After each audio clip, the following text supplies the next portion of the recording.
옆 사람하고 같이 함께 축복하겠습니다. 잘 오셨습니다. 하나님께서 당신을 사랑하십니다.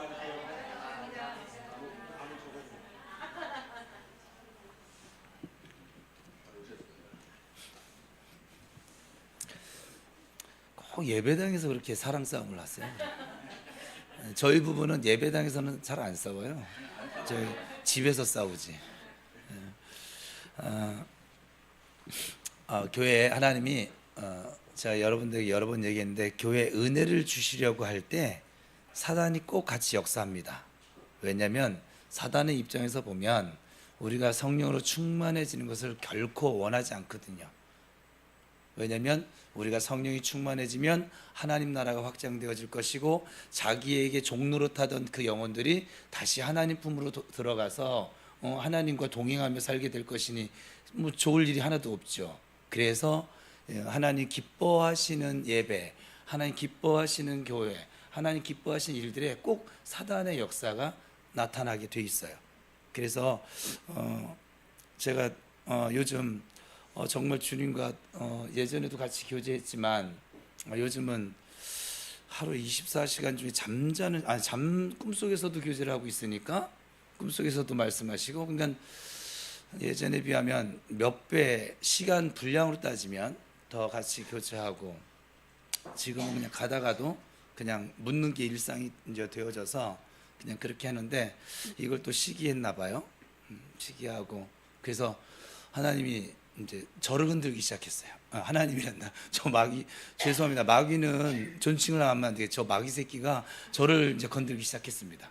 저를 건드렸다고요. 제 마음을 건드리기 시작했다고요. 저의 생각을 건들기 시작했고, 자꾸 도전해 오는 거죠, 막. 그래서 그렇구나. 근데 제가 잠깐 너무 요즘 기쁘고 성령이 충만한 상태에 있으니까 잠깐 그걸 잊어버렸네요. 그래서 다시 넘어질까 조심하고 있는 중입니다.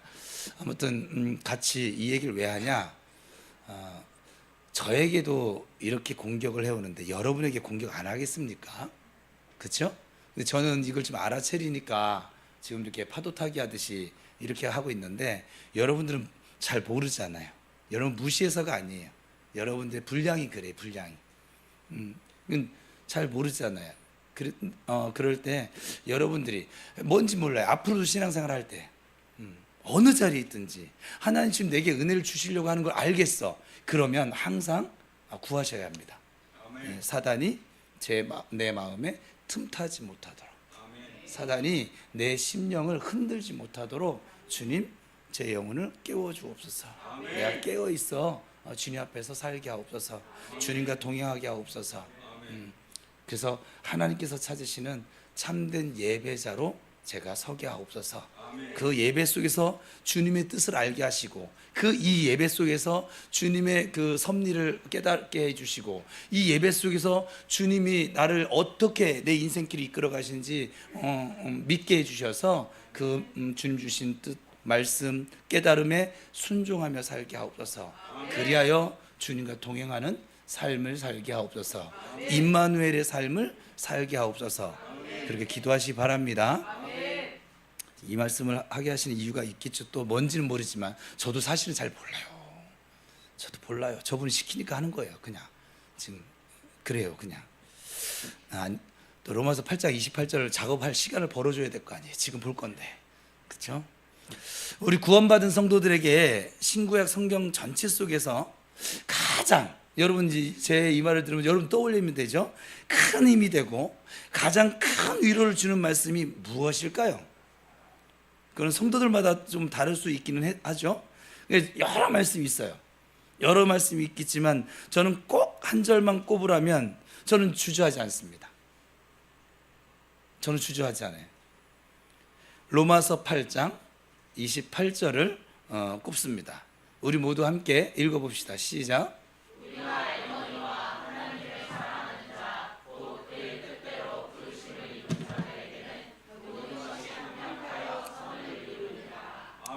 제가 분명히 말씀드렸어요. 저기서 말하는 선은 원어적인 의미로 보면 최고 좋은 거예요. 더 베스트예요. 좋은 것 중에서도 최고로 좋은 거.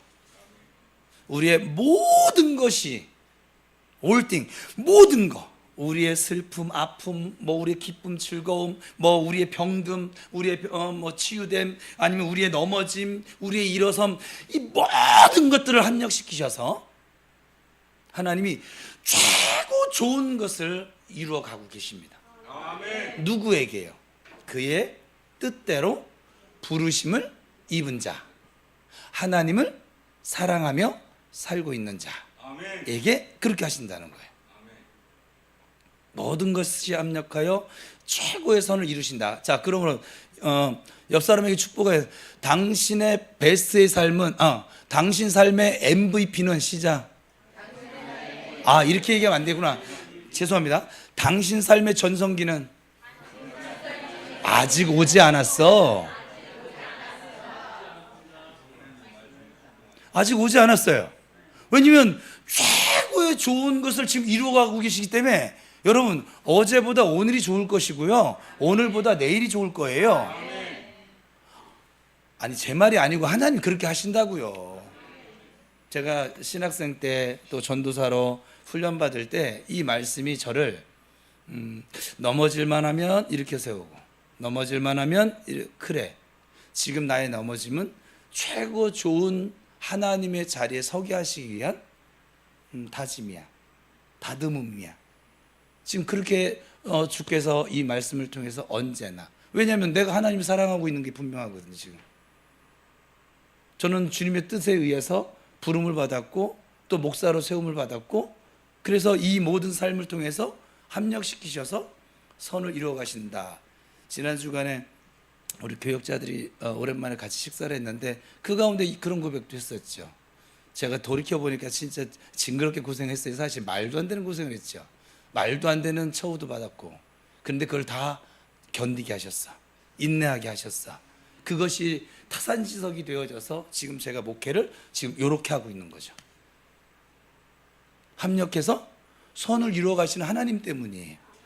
제가 잘나서도 아니고 제가 똑똑해서도 아니고, 제가 다시 한번 고백하는데 여러분, 저는 완전치가 못합니다. 완전하지 못한 것뿐만 아니라 저는 부족함이 너무 많습니다. 사실은 성정도 그렇고 지식도 그렇고 능력도 그렇고, 그리고 목회자로서 어떤 소양, 이 모든 것들도 저는 지금도 심히 부족함을 많이 경험하면서 살고 있습니다. 그럼에도 불구하고 제가 감사하는 것은 하나님께서 이 모든 시간들, 모든 환경들을 합력시키셔서 최고 좋은 목사로, 최고 좋은 아빠로, 최고 좋은 남편으로, 최고 좋은 어떤 누군가의 이웃으로 주님이 지금 만들어가고 있다는 사실입니다. 할렐루야. 자, 옆에 분 보세요. 어떻게 최고 좋은 것을 만들어져 가고 있는지.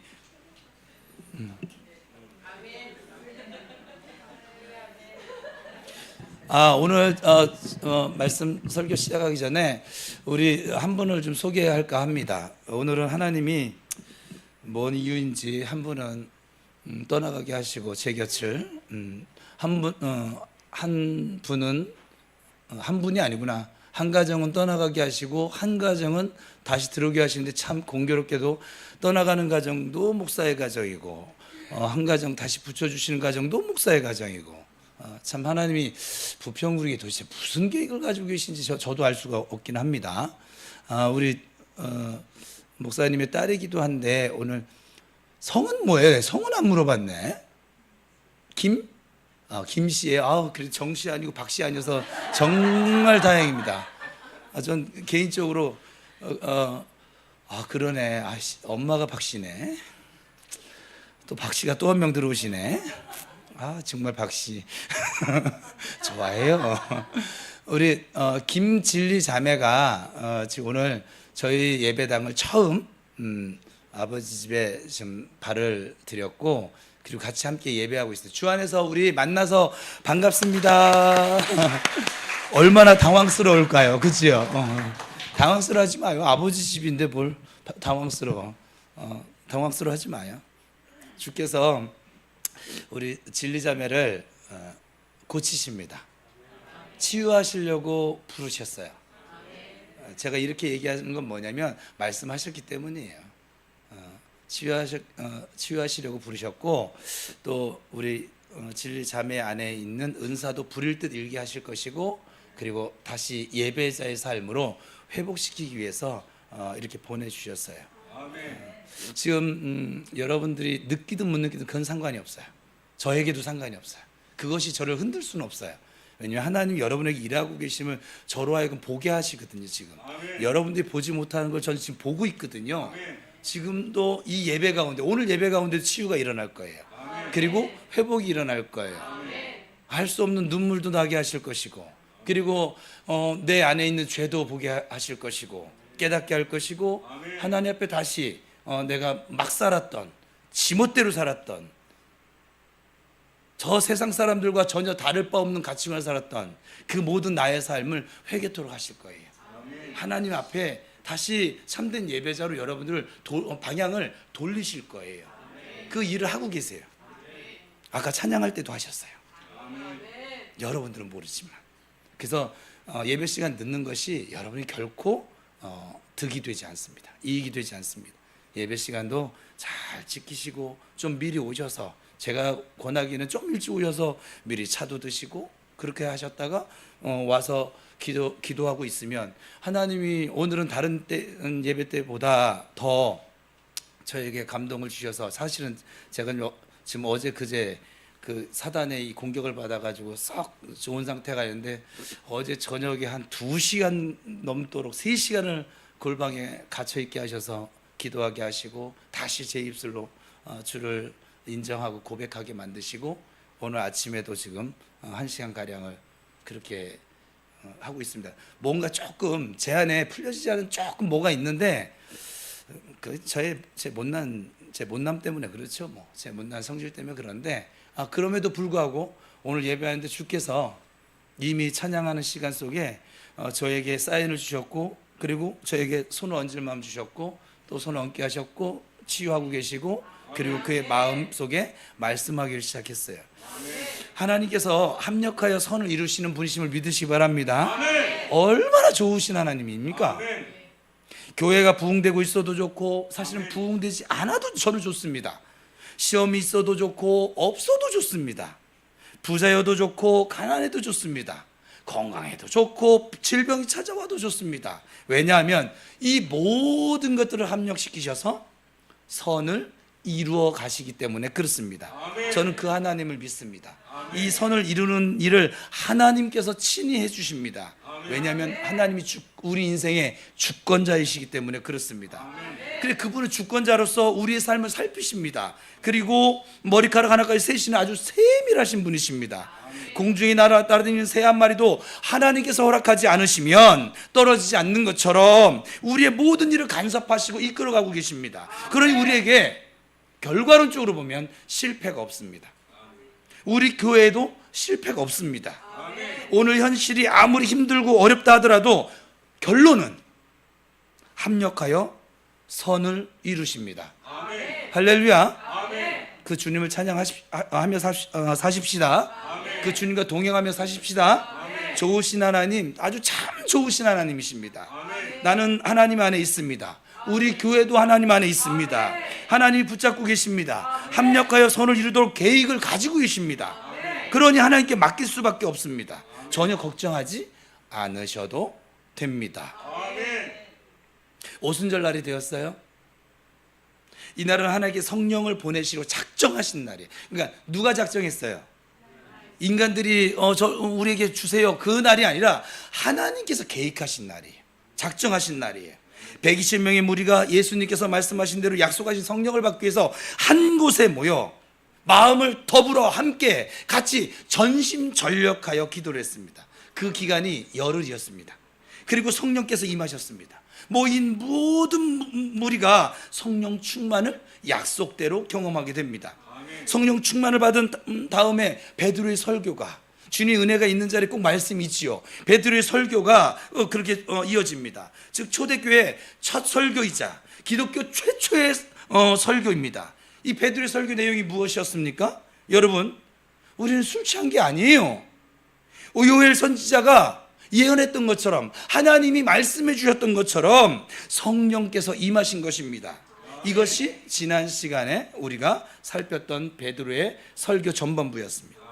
그리고 오늘 살피는 22절에서 36절은 베드로를 통한 이 하나님의 말씀, 설교 본론 부분에 해당되는 내용입니다.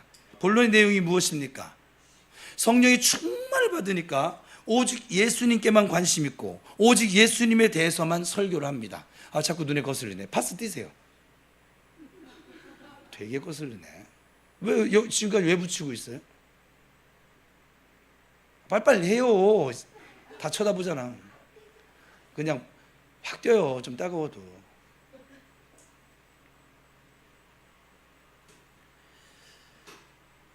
저희가 아침에 오자마자 목사님, 주일날 아침에 와서 목양실까지 찾아와 저한테 인사한 적이 한 번도 없어요. 없어요. 오늘처럼 마음 진심을 담아서 마음 다해서 한 번도 없어요. 그런데 나는 이원철 목사님 오시냐. 왜냐면 주일날 목양실을 그렇게 막 그냥 막 세차게 대차게 들어오는 사람 저희밖에 없거든요. 다른 분들은 똑똑하고 기다리든지 뭐라든지 어쨌거나. 그래서 제가 뭐를 한참 하고 있어가지고 지금 수요기도회 때 하나님 주신 마음을 설교해야지 하고서는 그거를 저 준비하고 있는데 왔어요. 느낌이 달라. 벌써 풍채가 달라. 비스슨한데 풍채가 달라. 그래가지고 들어봤더니 이 친구가 들어와 있는 거야. 그러더니 인사만 하고 나가는 것도 아니고 자리에 앉네? 뭔가 이거 뭐가 조금 겁나요. 안 하던 짓을 하니까 겁나요. 그러더니 앉아서 목사님 어제 가족들하고 여행을 다녀왔는데 손목이 나았었거든요.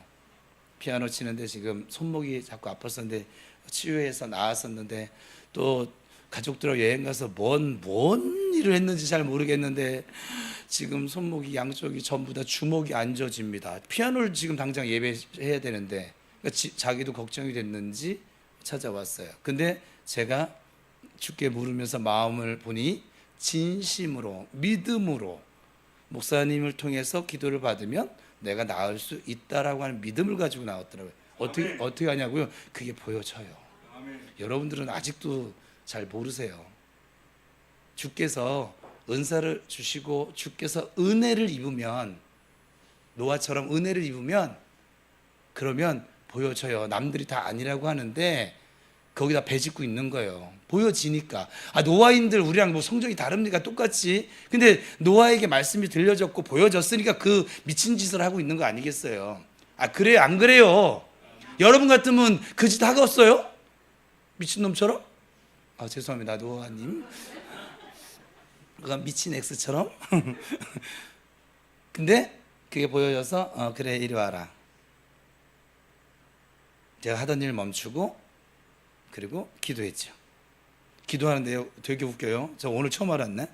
양손목이 아픈데 기도를 하는데 한쪽 손은 뭐라고 할까 은근히 치료하시는 분 계시고 한쪽은 뚝뚝뚝뚝뚝 막 이래요. 제 손에 느껴져요. 그래서 물어봤죠. 저는 궁금한 걸 못 참아요. 사실 지금도 사역하면서 다 물어봐요. 왜 그러셨어요? 이건 뭐예요? 여러분들은 안 묻잖아요. 저는 물어요. 시시콜콜 물어요. 제 아내하고 대화하듯이 묻고 그리고 내가 누군가와 대화하듯이 저는 주님께 묻고 있거든요. 이거 왜 그래요? 그래서 얘 물었죠. 내 몸이 아니니까 전 몰라 사실은. 근데 느낌은 와. 그래서 이쪽은 천천히 뭐 이렇게 부드럽게 가는 느낌이고 이쪽은 뚜뚜뚜뚜 간다니까는 정말 손목이 자기도 뚜뚜뚜 가는 걸 본인이 얘기를 해요. 그랬어요. 그러니까 그러더니 하는 고백이 양쪽 이게 왜 또 이렇게 가나? 양쪽의 손목이 아픈 게 다르게 아프대요. 난 또 참 생긴 대로 아파요. 아픈 것도 그렇죠? 한쪽은 이 인대 뭐 신경 이에 표현에 의하면 그것이 눌린 것처럼 그런 통증이고 한쪽은 뼈마디가 막 뭐 어떻게 뭐 된 거 마냥 그죠? 그렇게 아팠었대요. 그걸 제가 느끼고 있는 거예요. 기도하는데. 그러더니 기도하는데 두두둑 뚝뚝뚝뚝뚝 뭐 그러더니 주먹을 줘봐. 쥐죠. 주먹 줘봐요. 쥐죠. 뭐 저 남편이 저 뒤에 있어서 거짓말도 못해요. 주먹을 못 줬대요, 오늘 아침에. 자기가 걱정이 되는 거지. 반주를 해야 되는데 주먹이 근데 제가 기도하다 보니까는 시간이 없어서 그랬는데 예배 시간은 다가오고 근데 아직 좀 남았어요. 아직 좀 남았는데 예, 조금 통증이 남았어요. 그러더라고요. 그래서 그래 나도 느껴. 조금 더 해야 되는데 야 일단 너 올라가서 찬양 예배 준비하니까 올라가. 이따 예배 전에 내가 미리 올라가서 다시 한번 좀 더 기름 부음 사역을 할게. 그리고 올려보내고 와서 나중에 연습하는데 등 뒤에 손을 얹고 같이 사역을 했어요. 지금도 많이 아파요? 안 아파요. 그렇죠? 하나님께 영광을 돌리세요. 아멘. 그 귀한 믿음에 하나님이 바로바로 그냥 역사하는 거예요. 정말 믿음대로 되는 거예요. 아멘. 지금 이 얘기를 왜 하냐면 우리의 믿음 없음을 주님께서 원하지 않으세요. 그 어떤 것으로부터 여러분들에게 선물로 주신 믿음을 빼앗기는 것을 하나님 원하지 않으세요. 아멘.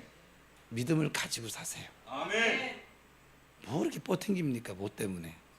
그리고 좀 물으며 사십시오. 아멘. 제발 부탁입니다.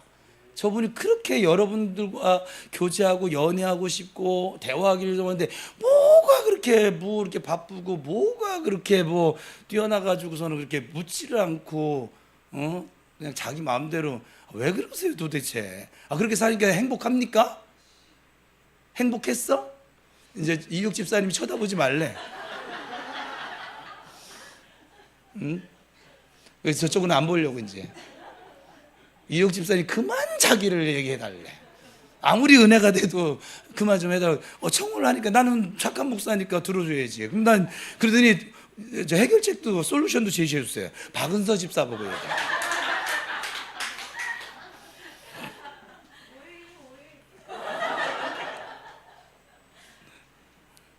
행복하지 않잖아요. 그렇게 사니까 계속 두렵고 불확실하고 그렇잖아요. 주님께 묻고 주님의 뜻을 좀 알아가고 그리고 주를 예배하고 믿음으로 살고 믿음으로 주님과 동행하며 살고 얼마나 행복할까요? 그렇잖아요. 그런데 왜 그걸 거부하고 뭐 때문에 뭐 그렇게 물으세요? 아멘. 물었더니 정 목사님한테 가서 기도받으라고 했어요? 그 말을 안 하시네? 왜냐면 아직 듣는 훈련이 안 돼서 그래요. 자, 여러분의 관심은 무엇입니까? 지금 여러분의 관심은 뭐예요? 여러분이 주로 말씀하고 있는 내용은 무엇입니까? 여러분들이 혼자 있을 때 생각하는 게 무엇입니까? 성령으로 충만해진 사람은 예수님께 관심이 있어요. 예수님만 생각을 하게 돼요. 예수님만 말입니다. 그래서 베드로의 설교 내용이 바로 그랬어요. 성령 충만해지니까 예수님의 삶의 행적, 예수님의 십자가의 사건, 예수님의 부활, 예수님의 승천, 예수님이 우리의 주가 되시고 그리스도 메시아가 되신 것을, 이게 오늘 설교 내용 전부예요. 그런데 베드로의 설교 속에 아주 놀라운 사실이 하나 발견되어지죠. 예수님이 설교의 주인공이지만 베드로는 하나님을 예수님보다 더 비중이 큰 주인공으로 지금 소개하고 있다는 거예요. 사람들이 또 이걸 몰라요. 맨날 복음 외치면서. 여러분, 예수님 복음이십니다. 아멘. 창조주 하나님 복음이십니다. 치료하시는 보혜사 파라크레토스, 우리 곁에서 우리와 함께 동행하시는 성령님 복음이십니다. 아멘. 본문을 살피면 거의 매절마다 하나님이라고 하는 단어가 계속 반복돼서 나오고 있어요.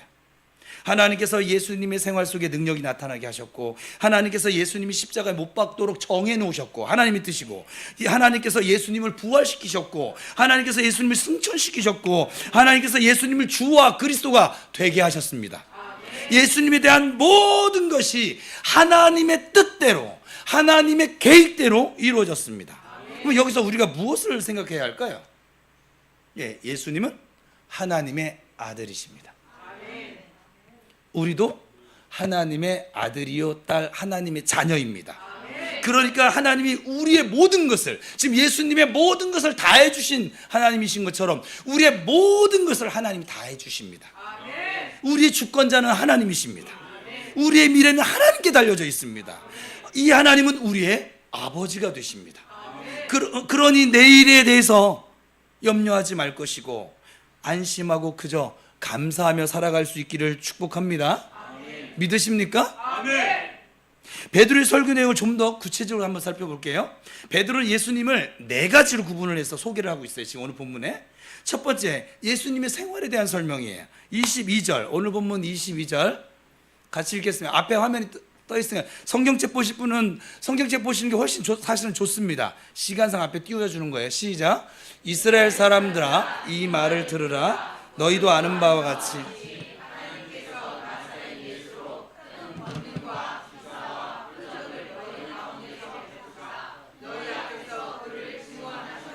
그러니까 예수님의 생활은 어떠했나요? 그분은 이 땅에 계시는 동안에 큰 권능과 기사와 표적을 베푸시면서 증거의 삶을 사셨습니다. 예수님을 통해 나타난 기적이 어떤 것입니까? 물이 포도주를 변해요. 각종 질병들이 치료받아요. 죽은 자가 살아나요. 오병이어의 기적이 나타나요. 무리를 걸으세요. 바다를 잔잔케 하세요. 귀신을 쫓아내세요. 이런 우리가 아시다시피 말로 형용할 수 없이 많죠. 그런데 이 일을 누가 해주셨습니까? 22절에 뭐라고 말씀하고 있어요? 하나님께서, 우리가 너희도 아는 바처럼 하나님께서 나사렛 예수로, 주어가 뭐예요? 누구예요? 하나님이에요, 여러분. 하나님께서 나사렛 예수로 큰 권능과 기사와 표적을 너희 가운데 베풀었다. 너희 앞에서 하나님이 예수가 그리스도이심을 증언하셨다. 지금 말씀하십니다. 아버지 하나님께서 아들 예수를 통해서 각종 기적들을, 표적들을 나타나게 하셨다. 전도자의 생활은 그래서 능력을 나타내야 하는 생활입니다. 전도 대상자들과 불신 세계를 향해서 하나님이 살아계시다라고 하는 기적을 보이며 예수님을 증거해야 합니다. 예수 믿고 천국 가라고 하는 말만 가지고는 안 됩니다. 하나님의 나라가 말 가지고 세워지는 것이 아니거든요. 전도자의 입술에서 말씀이 선포되어질 때 듣는 이의 강박한 마음이 깨어지는 것이고 사로잡을 수 있는 힘이 있어야만 합니다. 이 힘, 이 능력이 어디로부터 주어집니까? 하나님께서 주십니다. 그러니 여러분 담대하게 증거하십시오. 하나님께서 우리 입술에 권능을 주시고 기도의 능력이 나타나게 해주십니다. 사도행전을 설교하는 이유 중에 하나가 하나님의 능력을 나타내는 거예요. 제가 사도행전을 강의한다고 하나님 마음을 갖게 하시고 하나님께 기도하고 하나님이 허락하셨을 때는 하나님 능력을 나타내시겠다는 거예요. 하나님은 죽은 자의 하나님이 아니시거든요. 지금도 살아계셔서 놀라운 능력을 행하고 계십니다. 그러면 여러분과 저를 통해서도 이 하나님의 능력이 나타남을 믿습니까? 당연합니다. 그러니 이제 우리를 통해서 하나님의 능력이 나타나는 것은 분명한 사실입니다. 능력이 필요하다면 믿음으로 기도하십시오. 그러면 반드시 나타남을 믿습니다. 두 번째 설교 내용은 뭐였어요? 예수님의 십자가에 못 박히심입니다. 23절 시작. 그가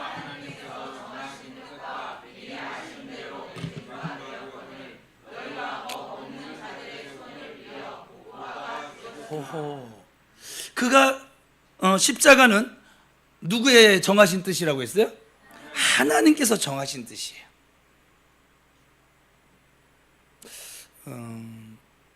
이 십자가는 하나님께서 정하신 뜻이에요. 예수님이 이걸 알까요? 모르실까요? 알았어요. 알았음에도 불구하고 예수님이 이 십자가를 지는 것이 너무 고통스럽고 너무 힘든 일이어서 하나님께 청혼을 하게 됩니다. 할만하시거든 이 잔을 내게서 옮기시옵소서. 이 십자가를 지지 않고 하나님의 정하신 뜻을 이룰 방법은 없을까요? 네, 제가 성경 통독으로 알게 된 사실은 예수님은 없다는 것도 아셨어요. 그러니까 여러분, 이 십자가를 너무 가볍게 생각하시면 안 돼요. 예수님조차도, 하나님이신 예수님조차도 너무 힘겨웠던 것이 십자가입니다. 근데 주님은 아버지의 뜻을 알고 계셨기 때문에 그러나 나의 원대로 내가 바라는 대로 하지 마시고 아버지의 그 정해놓으신 뜻대로 하시옵소서. 아멘. 그래서 예수님은 그 십자가의 길을 가셨습니다. 아멘. 십자가의 고통이 예수님께는 엄청난 고통이었습니다. 그러나 아들을 십자가에 못 박는 하늘아버지 성부 하나님의 고통이 저는 더 컸을 거라고 저는 믿어집니다. 그런데 그 일을 하나님이 해내셨습니다. 무엇 때문입니까? 무엇 때문에? 박은서 집사님 살리려고 좋지요. 이혁 집사님 안 하고 해. 박은서 집사님 살리려고 나를 위해서 그 고통의 길을 걸으셨습니다. 아멘. 그래서 하나님의 계획은, 나를 향하신 하나님의 계획은 반드시 이루어집니다. 아멘. 하나님이 어떤 뜻을 정하셨다면 그 누구도 사실은 막을 수 없고 변경시킬 수도 없습니다. 그러니 그 뜻에 빨리 순종하는 것이 우리의 모습 가운데 지혜로운 모습이요 지혜로운 성도가 될 것입니다. 사람은 하나님의 뜻을 돌이킬 수 없습니다. 사실은 뭐 성경에 몇 번 나타나긴 합니다. 하나님 봐주셨죠. 하나님의 뜻을 돌이킬 수 없습니다. 그러므로 하나님의 뜻을 찾았다면 또는 하나님의 뜻을 깨달았다면 반드시 뻗팅기지 말고 그 길을 가셔야만 합니다. 예수님도 겟세마네 동산에 3번이나 기도하셨어요. 그 기도의 모습이 어땠을까요? 땀방울이 변하여 핏방울이 되기까지 기도하셨습니다. 무엇을 놓고 그렇게 간절히 기도하셨습니까? 내 아버지여, 만일 할만하시거든 이 잔을 내게서 지나가게 하시옵소서. 아멘. 아버지 뜻을 아니까 그렇게 땀방울이 핏방울이 되도록 변하도록 기도한 거예요. 너무 힘드니까 3번이나 같은 내용을 기도하셨습니다. 십자가를 외면하는 것이 정말 예수님의 바람이었다니까요. 그래서 핏방울을 흘리시기까지 기도하셨죠. 그러나 기도의 결론은 무엇이었어요? 아버지의 뜻대로 하시옵소서. 아멘. 아버지 뜻이기에 결국엔 순종하셨습니다. 여러분 모두 순종하시기 바랍니다. 아멘. 순종의 신앙은 최고의 신앙입니다. 따라서 합시다. 순종은 최고의 신앙이다. 당신이 최고의 신앙 갖기를 축복합니다. 아니 옆 사람 축복해 주세요. 당신이 최고의 신앙 갖기를 축복합니다. 여러분 목회의 길이 영광스럽지만 사실 쉬운 것은 아니거든요. 여기 목사님들도 계시지만 개척교회는 개척교회대로, 큰 규모가 있는 교회는 규모가 있는 교회대로 바람잘 날이 없습니다. 부딪힘도 많고 고생도 많고 가슴 아픈 일도 만나고 그리고 억울함도 만나고 슬픔도 많습니다. 그같이 가시밭길과 같기에 수많은 목회자가 그만두고 싶은 심정을 가지게 될 때가 참으로 많습니다. 그래도 포기하지 않고 다시 돌아서는 이유, 그 길이 하나님의 뜻이기 때문에 그렇습니다. 그럼 목회자만 힘들까요? 아니죠. 충성스럽게 믿음을 지키며 순종하는 모든 직분자들이, 성도들이 힘듭니다.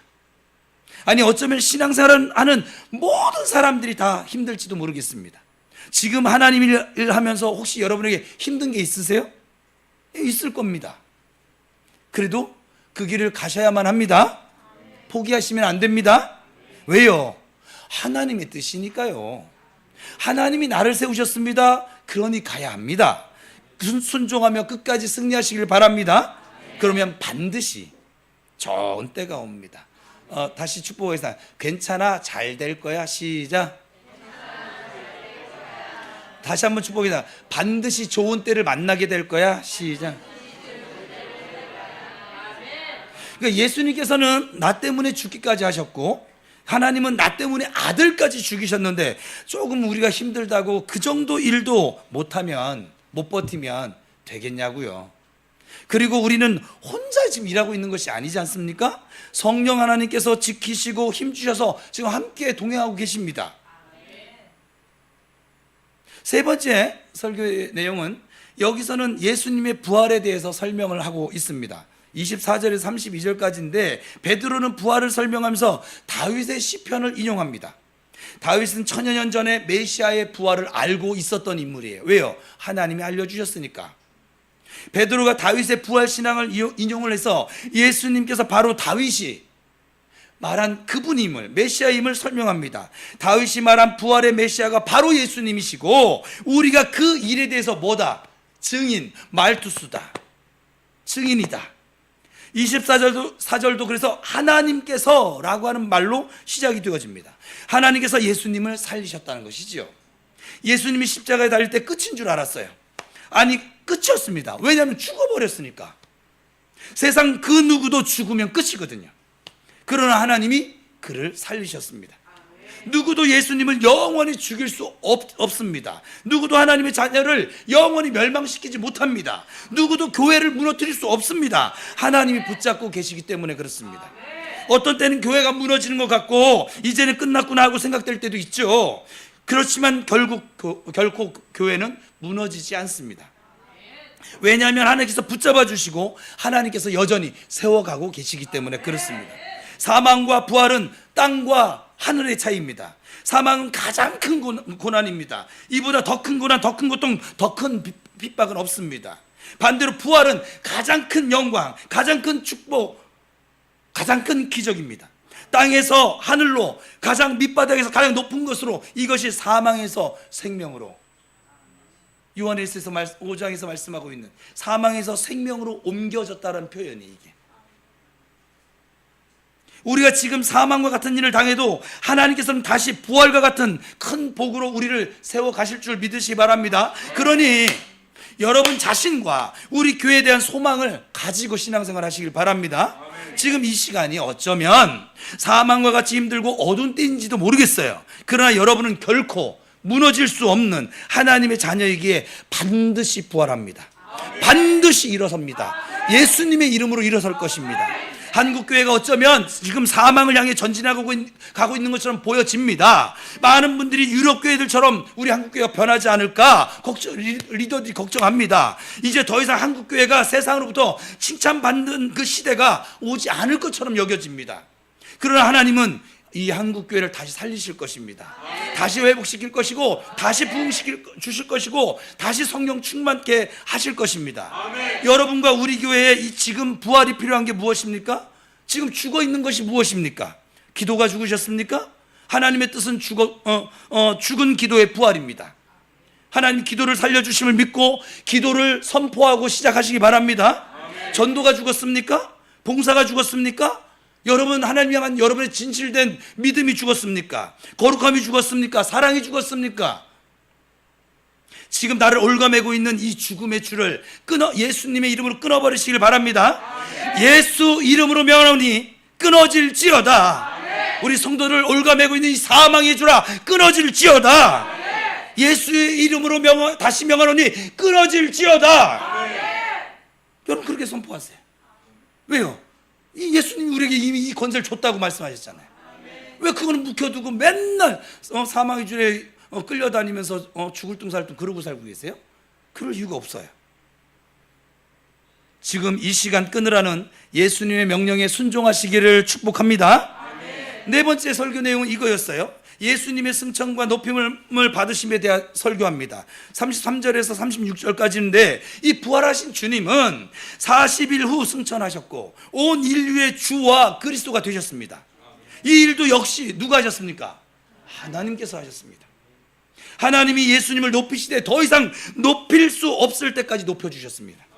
왜 예수님이 이처럼 높임을 받으셨습니까? 가장 낮아진 자가 되셨기 때문에 그렇습니다. 천국에서는 누가 높임을 받습니까? 이 땅에서 낮아진 자가 높임을 받습니다. 저는 목회자로서 이 땅에서 이름 날리고 싶은 마음이 1도 없습니다. 저는 유튜브 방송, 저는 1도, 하나님이 저에게 직접 페이스 오브 페이스로 대면하게 하신 이 양들, 하나님의 백성들, 그들에게 하나님의 뜻을 저는 나타내는 것을 충분히 만족하고 있습니다. 대면하는 그 영혼들을 더 많이 보내주신다고 약속은 하셨어요.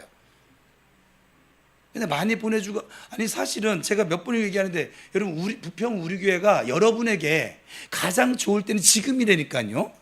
우리 교회가 50명, 100명, 그래 좀 더 잡아서 300명, 제가 지금처럼 여러분하고 대화하고 있을 것 같아요? 이렇게 목양지 쳐들어와 가지고 뭐 기도해 줘야 할 수 있을 것 같아요? 여러분 여기 주한장로교회만 가도요, 목사를 만나는데도요 단계를 거쳐야 돼요. 못 만나요, 대기업 회장처럼. 저는 그렇게 목회하고 싶은 마음이 1도 없습니다. 하나님의 백성들을 하나님의 종이 하나님이 보내시면 보는 거지. 그분은 지금 뭐라고 하는 게 아니에요. 저는 안 그러겠다는 거예요. 저는 그러고 싶은 마음이 1도 없어요. 저는 이 땅에서 많이 높아진 자들이, 전 천국에 가서는 한번 분명히 물어보기도 할 거고, 저는 물어보는 게 특징이니까 물어보기도 할 것이고, 그리고 그들이 지금 어떤 모습을 천국에서 하고 있는가 저는 보고 싶어요. 사실은 뭐 부활체가 어떤 상태일지 모르겠지만, 하긴 그걸 보면 또 내가 또 그 천국이 지옥 될 거 아니에요. 그죠? 이 땅에서 낮아진 자가 천국에서 높임을 받습니다. 성경에 보니까, 야, 너는 땅에서 있을 때 이미 대우 다 받았잖아. 네가 하는 사역에 대한, 네가 한 수고 헌신에 대해서 다른 사람들로 이미 값을 다 받았잖아. 주님 그렇게 말씀하십니다. 그 말씀에 의거해 보면, 그래서 저는 이 땅에서 막 그렇게 막 그러고 싶은 마음이 1도 없어요. 그래서 다윗 목사라 부르지 말라는 것도 그 이유 때문이에요. 제가 높아져 가는 것을 결코 저에게 주신 믿음대로라면, 믿음의 분량대로라면 그렇다 이 말이에요. 그래서 여러분하고 격없이 지금 이렇게 얘기할 수 있을 때가 얼마나 좋습니까? 그렇지 않아요? 제가 바빠지면 여러분들, 바빠진 목사님들은 자기네 교회 교인들 상담도 못 해주고 신방도 못 한대요. 지금도 못 한대요. 그 교회 성도들은 그게 불만이래요. 왜? 우리 교회 목사님인데 왜 우리 교회 성도가 왜 자기네 교회 목사님하고 말을 한번 대화를 할 수가 없냐고요. 예배 시간 말고는. 그 불만을 가지고 산대요. 우리 교회 커지면 저의 의지와 상관없습니다. 일단 저한테 누가 들어오려고 하면은 뭐 누구라고 할까? 일단 정명국 권사가 이제 바리케이트를 한번 딱 칩니다. 지금 목사님 상담 중이십니다. 지금 목사님 말씀 준비 중이십니다. 예약하셨어요? 미리 전화하셨어요? 여러분 생각해 보세요. 여러분 병원 갈 때도 예약하잖아요. 그죠? 근데 영혼의 의사인 목사님에게 올 때 예약하냐고요? 이렇게 얘기하니까 좀 이상해지네. 지금이 좋을 때예요. 이렇게 서스럼 없이 옆에 와서, 목사님 기도해 주세요. 목사님, 오늘 정영수 집사님, 목사님 가서 오늘 박경희 씨한테도 자랑을 했고 하나님 하신 일 자랑했어요. 근데 조금 통증이 남았어요. 근데 남았다고 그랬잖아요. 한 90%? 남겨두신 이유가 있어요. 하나님의 이유가 있다고. 그래서 근데 하나님 고칠 거예요. 다 고치거든. 자식들에게도 하나님 행하신 일 선포하세요. 남편에게도 선포하세요. 그들이 집사님에게 함께 하시는 하나님을 알게 될 것이고 믿게 될 것이고 다시 하나님께 돌아오게 될 거예요. 그 일을 위해서. 그래서 오늘 아침에 또 기도할 마음 주셔서 줬어요. 근데 저분은 좀 무릎이 문제가 아니라 좀 마음이 문제거든요. 지금 저 마음이 파쇄가 되어져야 되는데, 그 한이 파쇄가 되어져야 되는데, 어쨌거나 하나님께서 여러분 각자에게 필요한 일들을 행하세요. 우리 진리자매 되게 이상할 거야, 그죠? 저 목사님 되게 이상하다 막 이런 생각이 들는지도 모르겠어요. 근데 저분을 하나님 왜 우리 교회에 보내셨나, 진리자매 왜 왔는지 아세요? 모르죠? 하나님이 진리자매가 올 거야 저에게 말씀해 주셨어요. 당신이 오는 게 당신 뜻이 아니라 하나님의 뜻이었어요. 그래서 제가, 하나님 저의 원칙은 예수 믿는 사람이 우리 교회 오는 것을 금합니다. 꼭 베드로에게 보자기에 쌓인 짐승들 보여주는 것처럼 네 그 원칙을 깨. 네 원칙이 중요해, 영혼이 중요해. 저한테 그렇게 물으셨어요. 예, 순종하겠습니다. 그래서 지금 만나고 있어요. 우리 교회 왜 보내셨냐면 그 허리 고쳐줄 거예요. 준비하고 있는 시험 하나님이 인도해 가실 거예요. 그리고 무엇보다 당신 안에 있는 그 성령의 은사를 하나님이 불일게 하실 거예요. 그래서 하나님을 이제 다시 이전처럼 예배하는 진리자매가 되어져 갈 거예요. 그 일 때문에 지금 부평 우리에게 오게 하신 거예요. 올 사람이 원래 아니었는데. 그거를 듣고 들으세요. 너무 이상하다 생각하지 마. 저 목사님이 사입이 아니야. 사입이 아니에요. 저처럼 내가 사이비가 제가 사이비가 되거든 기적입니다. 그거는 왜냐하면 제가 알러니 죽지. 사이비가 되고 싶은 마음, 하나님 자리에 앉고 싶은 마음이 1도 없거든요. 저는 지금 시키셔서 하시는 거예요. 지금 모르고 있다고 지금 말씀하셔서 말해주는 거예요. 예배 중에, 설교 중에. 자, 성경에는 몇 가지 복을 받는 법칙이 나와요. 하나님께서 말씀하셨어요. 높아지길 원하면 뭐 해야 됩니까? 낮아지면 됩니다. 낮아질수록 더 높아질 것입니다. 그리고 대접받길 원하면 먼저 대접하면 됩니다. 섬김받길 원하면 먼저 섬기시면 됩니다. 복을 받길 원하면 먼저 심으시면 됩니다. 사랑받길 원하면 먼저 사랑하시면 됩니다. 기독교의 황금률이었었죠. 여러분, 이 땅에서 잠시 머슴이 되었다가 천국에서 영원토록 왕노릇 하시는 성도들 되시길 축복합니다. 그런데 우리가 낮아질 때 하나님 때문에 그냥 낮아지는 것이 아니에요. 내가 못나서 낮아지는 게 아니에요. 하나님 때문에 낮아져야 합니다. 그래야 하나님이 높여주십니다. 하나님 때문에 고통당하고, 하나님 때문에 어려워지고, 하나님 때문에 힘들고, 하나님 때문에 죽을 지경이 되고, 하나님 때문에 재물이 없어지고, 하나님 때문에 건강을 잃고, 하나님 때문에 잠을 못 자고, 하나님 때문에 취미생활 제대로 못하고, 하나님 때문에 때로는 매를 맞고, 하나님 때문에 손가락질 받을 때도 있는 것이고, 하나님 때문에 승진 못하실 수 있기를 축복합니다. 아멘. 그래, 맞아요. 봐요, 내가 그럴 거라고 했잖아요. 내가 이걸 준비하면서 저들은 아멘 안 할 거예요. 왜? 아멘이 안 돼요? 여러분, 하나님 때문에 복을 누리게 되기를 바랍니다. 하나님 때문에 잘 될 거예요? 봐요, 내가 말하는 게 맞잖아요. 근데 하나님 그러시네. 나도 알아.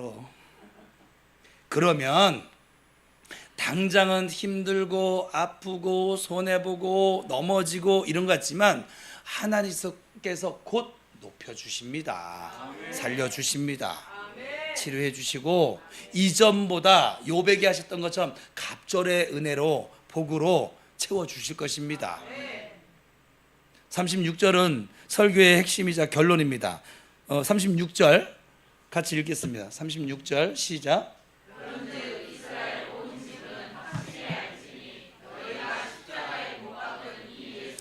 하나님이 주와 그리스도가 되게 하셨네. 결국은 지금 이 말씀을 전해주기 위해서 앞에 있는 말씀들을 이제 설명하신 것이죠.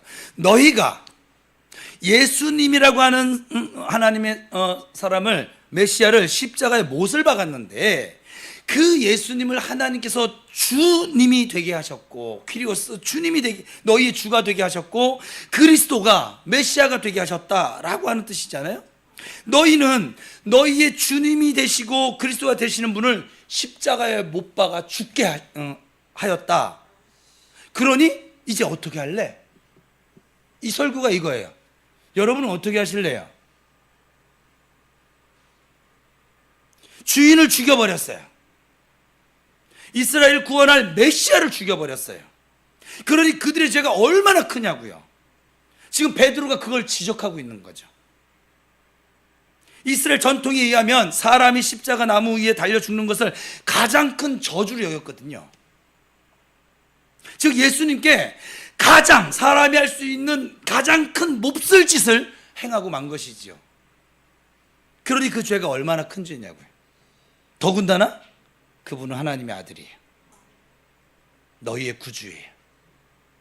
그리스도시세요. 그런데 누가 이 몹쓸 짓을 했습니까? 36절에서 베드로는 지금 설교를 듣고 있는 너희가 이 일을 했다는 거예요. 여기서 너희가 누구예요? 말해보세요. 유대인? 로마 병정? 빌라도? 대제사장? 아니죠. 바로 나죠. 나입니다. 따라합시다. 나다. 바로 나다. 설교 제목에서 바로 나다예요. 바로 나다. 베드로의 지적을 들을 수 있어야만 합니다. 예수님이 나의 주가 되시고 그리스도 되심을 믿으십니까, 여러분? 그렇다면 내가 예수님을 십자가에 못 박은 장본인임을 깨달으셔야만 합니다. 내 죄 때문에 예수님이 십자가를 질 수밖에 없었습니다. 이 사실을 깨닫지 못한다면 결코 그분은 나의 주님, 나의 그리스도가 되실 수 없습니다. 거기 너 있었는가 그때에 떨려 거기 너 있었는가 그때에. 예수님이 십자가에 달려 죽으실 때 내가 거기 있었습니다. 그때 내가 십자가에 예수님을 못 박았습니다. 그때 내가 예수님 뺨을 때렸습니다. 그때 내가 예수님께 가시면류관을 씌웠습니다. 내가 그 예수님을 조롱했습니다. 내가 그런데 이제까지 그 사실을 모르고 살았습니다. 단지 유대인과 로마 병정이 못 박은 줄로만 알았습니다. 그래서 그들을 얼마나 우리가 욕했습니까? 하지만 그게 아니었다고요. 바로 내가 죽였다고요. 나를 구원하기 위해서 오신 그 예수님을 내가 죽였다고요. 십자가에 달리게 하셨다고요. 주님, 내가 죄인입니다. 주님, 제가 살인자입니다. 하늘 무서운 줄도 모르고 내가 하나님 앞에서 까불고 살았습니다. 주님, 이제 나는 어떻게 해야 됩니까? 우리가 어찌해야 됩니까?